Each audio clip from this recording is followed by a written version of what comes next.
Hey guys and gals, we are back for episode 2 of the Popcorn Square podcast. It's Neff here, and I am with my co-host Buttons. Buttons is with me. Kage is still feeling under the weather, so we're going to pick it up for him. Today we're going to talk about budgets, hence the title, Budgets Matter. So we're going to talk about films that are coming out this month, December, and we'll talk about the budgets and what we expect, and then we'll go into some other topics that we have for today. The first movie that we'll talk about is Godzilla Minus One. I personally still need to see this film, but I will say I've heard nothing but good things about this movie, and I'm a person that's really into the numbers, so I like to do my research on these movies when they drop. I like to know about things beforehand. Godzilla Minus One had a budget of $15 million, I believe. That's what my source is telling me, and currently it's at $64 million, so that is a blockbuster in my opinion. I like that 3X metric. So that is a blockbuster. Like I said, I'm going to see Godzilla Minus One. Very excited about that, actually, and I've heard nothing but good things.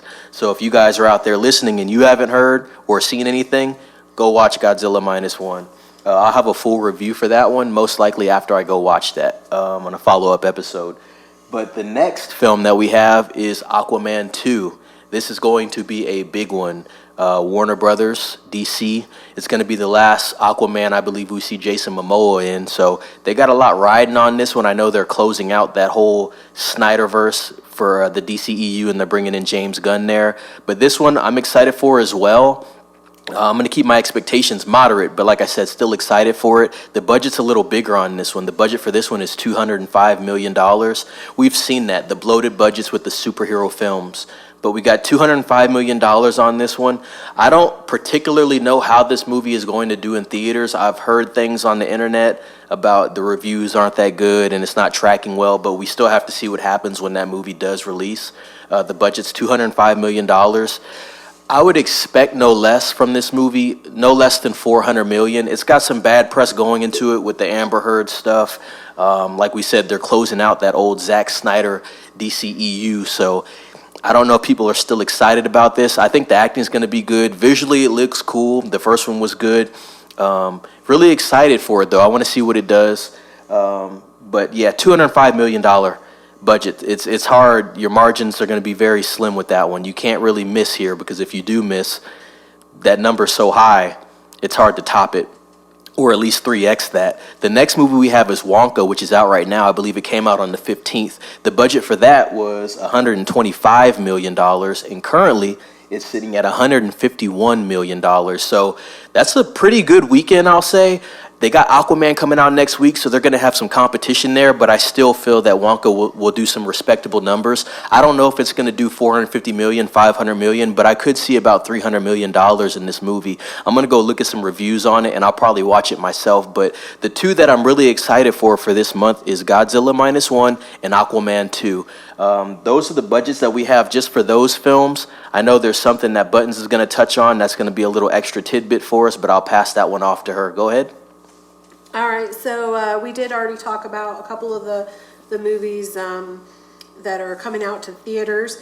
We haven't mentioned, of course, some of the ones that are going to go straight to streaming services, such as Chicken Run, Dawn of the Nugget. You know, these ones are always cute little kid movies that they have out there, kind of that claymation style animation.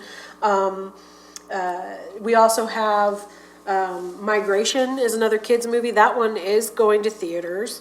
I'm not quite 100% sure what the budget was on that. Animation is always kind of got a little bit higher budget just because of all the extra work that goes into it on the actual animation side. And then when you get some names in there, which this one does have a couple of bigger names as far as the cast, you know, with Elizabeth Banks, Awkwafina's in there. So you're going to have a little bit of cost associated with that. And then, of course, the other movie that we'll mention is Rebel Moon, which is actually getting split into 2 parts, at least, maybe 3. And that one is on Netflix. So the first 2 movies, we looked that up, and that's going to be $166 million for both of them. So really only about $83 million a piece on those. And they were Star Wars reject from Disney, and Netflix is like, all right, let's pick it up. we will talk more about Netflix love of grabbing anything and everything and going ahead and put it on the platform, all that content. But it is looking very interesting as far as the storyline of it. Does feel very Star Wars, of course. But it is one that I'm excited about. Again, I think that December is going to have a lot of competition between, what's out there. Our biggest hitters, in my opinion, at Christmas time are always going to be the family moviegoers for theaters. So we do have a little bit of competition you're gonna see between Wonka and Migration.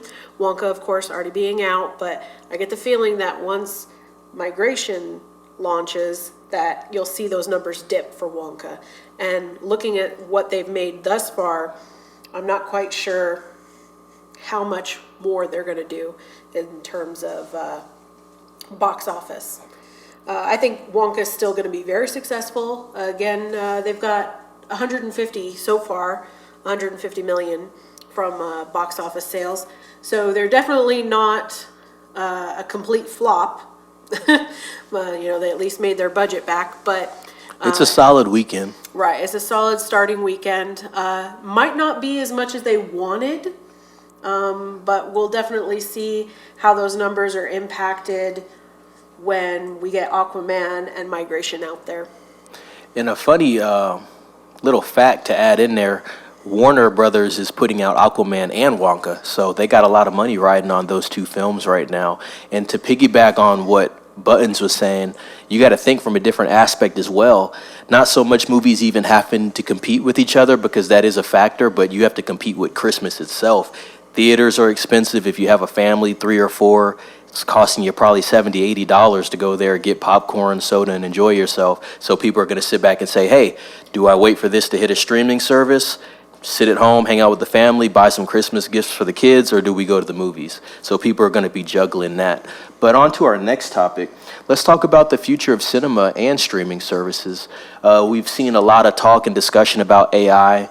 We're seeing a lot of AI as far as, I guess you could say, trailers, acting. You're actually seeing live action AI being used. It's not just used for writing scripts or anything like that. You're seeing people on YouTube do this independently, and it's cool stuff. But we're going to talk about just the impact of that and visually where we think cinema is going. I personally think you're going to see some more AI aspects. I know that during the strike, that was a big topic of discussion, not using someone's likeness through an AI generated I guess you could say AI generated machine, and then being able to repeat that and not use the person or not pay them for their likeness. But I think it's going to be interesting aspect. 3D. I don't know if it's still a thing. I know Avatar really they banked off that. They banked off that in a big way, because that's when 3D was kind of cutting edge at that point in 2009 with the first Avatar. And so what you saw in Avatar 2, Way of the Water, I believe it's called, is you saw them still kind of piggybacking off that. And since they were really like first in market on a big scale to put the 3D aspect out there in films, that carried on into the second film. I'm sure they'll do it with the third one, and they'll do big numbers, because that's just what Avatar does. It has that following now. So I think 3D in general, I don't believe it's a big thing. I think it's a big thing for niche films, but not so much the whole landscape of films anymore. I remember in 2009, probably up until about 2015, 16, you still saw the film releasing, and then they had the 3D version of the film, and you can get the glasses at the booth at the cinema or wherever you were at. But I feel like that's dying out. I don't know if maybe visually we go into a aspect of cinema where you're seeing 5 to 7 screens at one time to see different scenes, different viewpoints of the actors. I don't know if that's going to be a thing. I don't know if it's always going to be one screen. I don't know if it's one day going to move to a virtual system where you can watch a movie in your living room with goggles on, you know what I mean, and pay like almost like an on-demand type deal. But it's just interesting just to kind of sit back, brainstorm, and have these ideas for where it might go in the future. Buttons, how do you feel about cinema in the future? I'll ask you, how do you feel about the visual aspect of cinema in the future, and then like 3D films? Mm-hmm.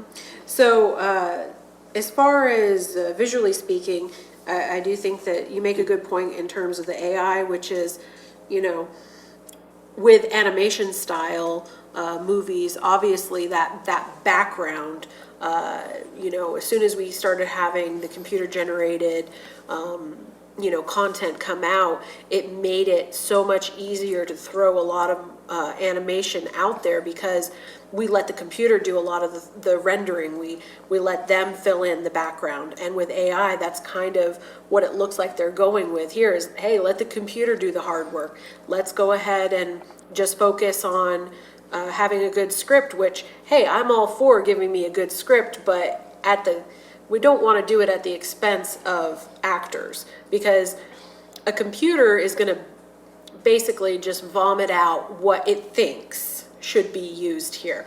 That doesn't mean that we're going to get good quality presence like an actor would give. I mean, you wouldn't want to sit down and watch a computer version of, your favorite actor. You want to see them and how they bring that character to life, not a computer. Right. As far as the 3D films go, I think what you said plays very true. Avatar came out and then 3D was everywhere. Everybody wanted to make every studio wanted to put out a good quality 3D movie. And I feel personally, having watched several of these 3D movies, having owned a 3D TV and getting these copies of 3D movies, that there was only a couple of studios that really truly produced quality 3D. Otherwise, you're just sitting here watching a regular movie and occasionally you'd have something kind of pop out of the screen at you. Avatar was beautifully done.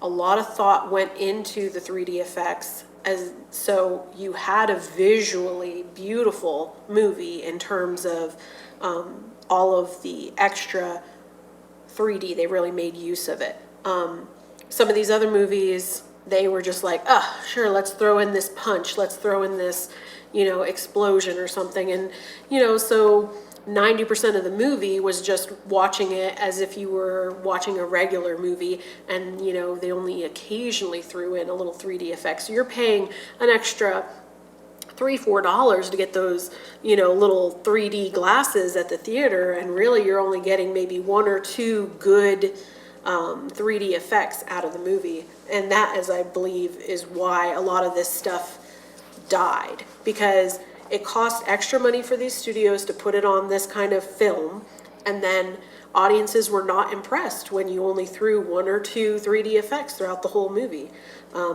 One good example I will give about the 3D movies going back retroactively and making a movie 3D was Jurassic Park. The original Jurassic Park movie that came out in the 90s was one of my favorite, and it is still, in my opinion, the best Jurassic movie because it's the original. But they went in and added 3D effects to it. And if you haven't seen it and you happen to come across a 3D version, or you have that 3D TV, watch it, because it is also beautiful. I would put it right up there as far, with Avatar in terms of the effects, the 3D effects, as being, just a wonderful movie to do that to. And I think, unfortunately, because of the amount of money these studios spend on movies already with CG and different special effects, that they just don't have the budget at the end to add in the 3D effects to really truly make a 3D movie effective. Makes sense. And I'm actually going to challenge the audience. If you guys are out there listening and you want to contribute, could you let us know how much it costs to convert a film to 3D? Because that's interesting. I want to know how much it actually costs, and I want to know how much it costs in comparison to what the studio actually makes from putting that out. Because I believe when you put out 2 different products, even though it's one and the same, it's still a cost associated with that. So that would be interesting to get that information, and I'll look into that on my own. But let's move along here. That's an interesting standpoint you had on that, Buttons. How about the state of streaming services right now? I feel like in cinema, less is more. I feel like when you put out too much, you can water down your product. Also, you can run out of ideas a lot faster. If you take your time with it, it gives you more time to sit back, come up with good ideas, get the right staff involved, and actually hammer out a good project. But we got a lot of streaming services. I mean, you can count on both hands, maybe even more, how many streaming services, you know? So you got Netflix, Hulu, Amazon Prime, Max, right? All those, and there's still more to come after Paramount. Paramount's on there as well. But there's just so many out there, and all of them are putting out content. I like what Paramount does. If they're funding a film, Viacom that is, if they're funding a film and that film hits theaters after a little while, maybe it might be a month or two later, they go ahead and put that on their streaming services. So I like how Paramount does that. I'm a member of Paramount, so I like that. I like Max as well. Max does that as well. They took a little longer to put out The Flash. I don't know if they were trying to see if they could squeeze as much juice out of that one as they could. That's another movie that went in to theaters with a lot of negative backlash before it even came out. So it's like Aquaman 2, but I would say it's even worse as far as the negative drama surrounding that film. But yeah, I'd say most likely Paramount and Max are my favorites. But yeah, I think they should just really step back, specifically Disney Plus, Marvel. They need to step back, and I'm glad they're stepping back, like we talked about in last episode, and only putting out one film next year, because this gives them time to step back, take a breather, figure out the funding issue, figure out the personnel issue, go back to the boardroom and try to put together some good projects that the fan base, their fan base is going to enjoy. And maybe they can take this time to sit and think, hey, how do we make a product that is for our actual fan base? Because if anybody's been paying attention to Disney, Marvel, and I'll say Star Wars as well, they're making films that don't cater to their fan base. If anything, they've been spitting in their fan base's face. So this is going to be a gut check for them, I would say, especially moving into 2024 on what they want to do in the future. But my opinion on it is that less is more. A lot of these streaming services should really just think about the product that they're going to put forth, come out with the best ideas, and then maybe drop 3 to 5 good series a year, if that. I'm noticing as well, when you see a series on these streaming services, the number of episodes are starting to drop in a season. I remember when seasons could be something running on TV, could have been something on Netflix 5, 6 years ago. You had 20 episodes in a season. Now it's 10, then it's 8, then it's 6. We're even seeing 5. I believe Yu Yu Hakusho just came out on Thursday, and that's only 5 episodes, and I'm a big fan of Yu Yu Hakusho. Now, if they can, show respect to the, the source material, and they can complete a story with just 5 episodes, well, then that's fine. I don't need 10 episodes because we got a lot to work with there, and it's going to keep it concise. But if you can build more than that, and you're just choosing to cut down the amount of episodes because people's attention spans are not as long, or the budget is too short, maybe we should step back and say, hey, should we even do this project if we can't do it justice? That's just how I feel about it. Less is more going into 2024. Buttons. All right, so I will touch on some of the things that you brought up about streaming services. First, though, I will say that I agree with you that a lot of these streaming services, especially early on,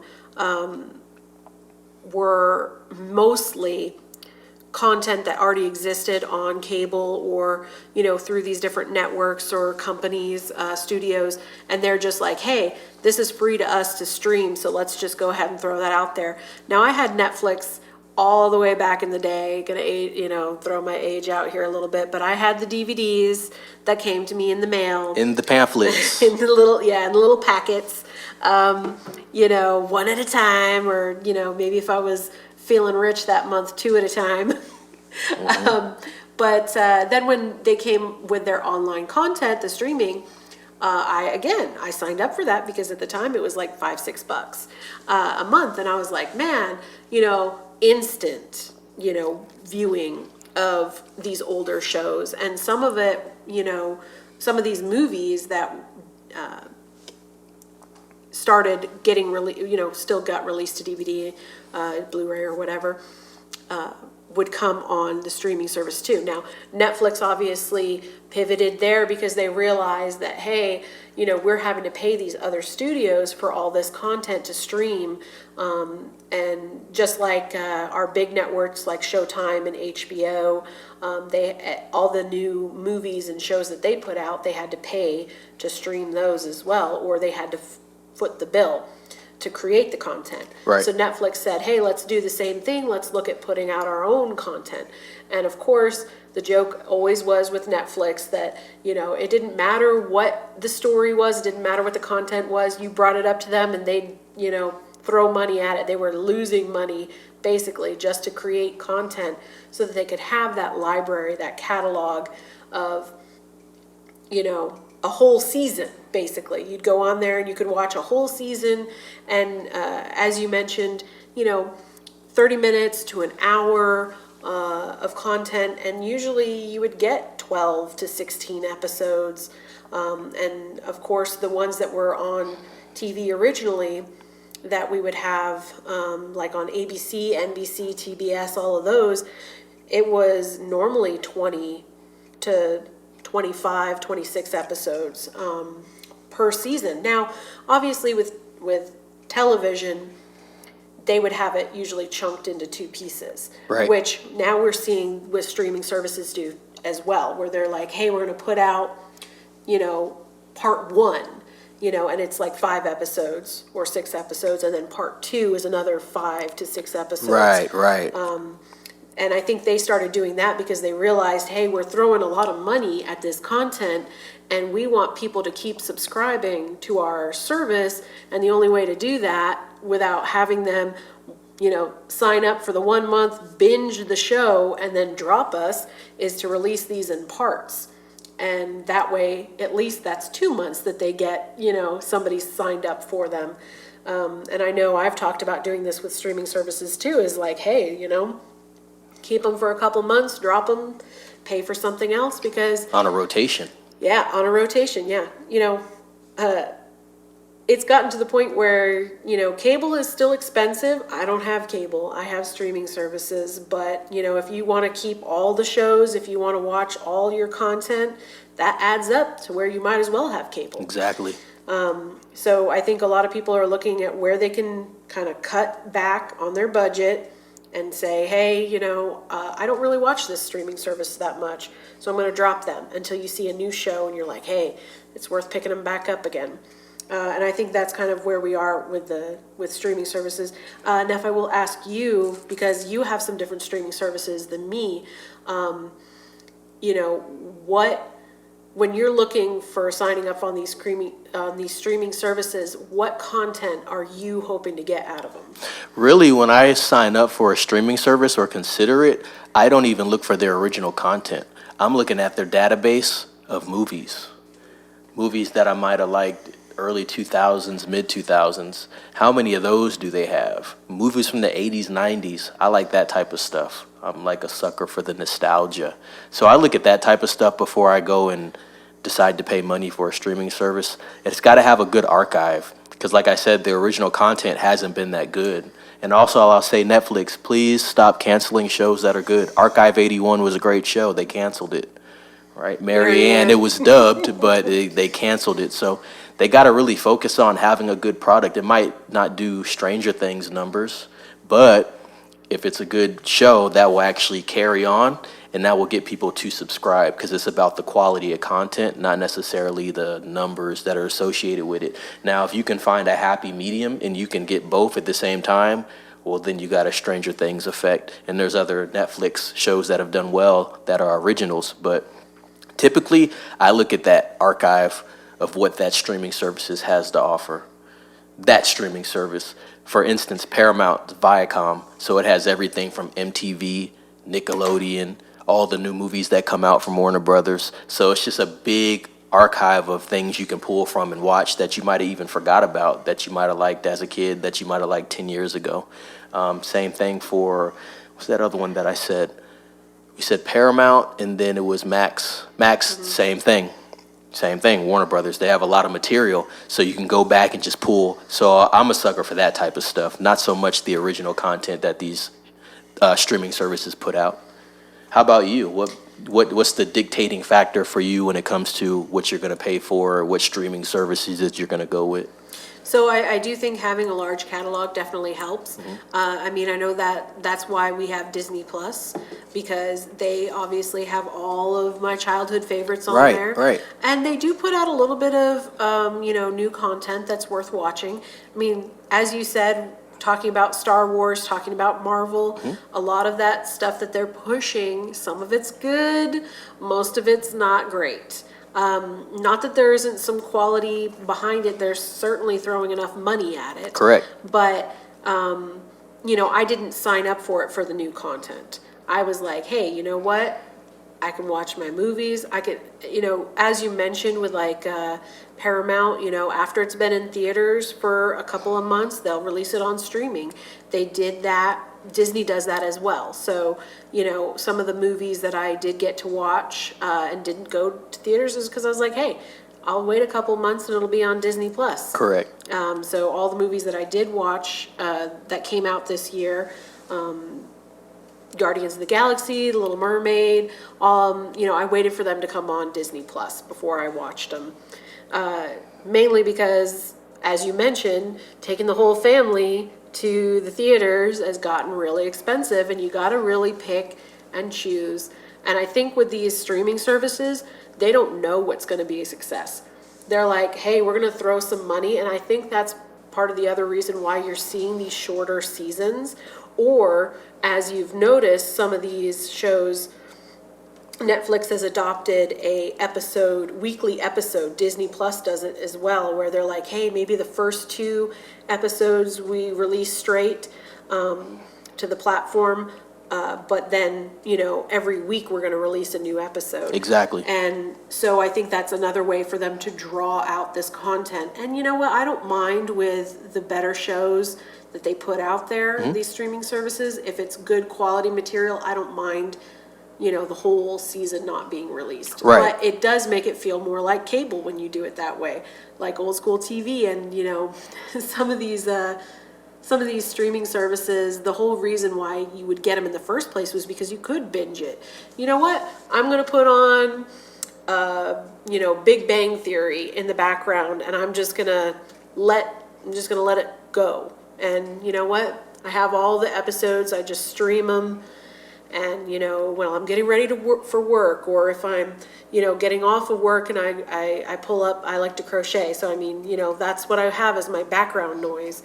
Because it's shows that I've already watched when they were brand new. And so for me, like rewatching them, I get to see things that I might have missed, or, just the fact that I liked them and getting to watch them again in the background. And then you can go back and kind of look at things with a different perspective, especially when you watch a movie 10 years ago and then you watch it 10 years later. Oh, it definitely hits different. Incredible. That's how I feel about Scarface. But that is for another episode, another discussion. Right. I think that's going to do it for episode 2, guys and gals. Once again, thank you for listening to our podcast. Please like, subscribe, comment. As I said in episode 1, we love an open discussion. So please do those things for us. Please join us for the next episode of the Popcorn Square podcast, and be safe. Later.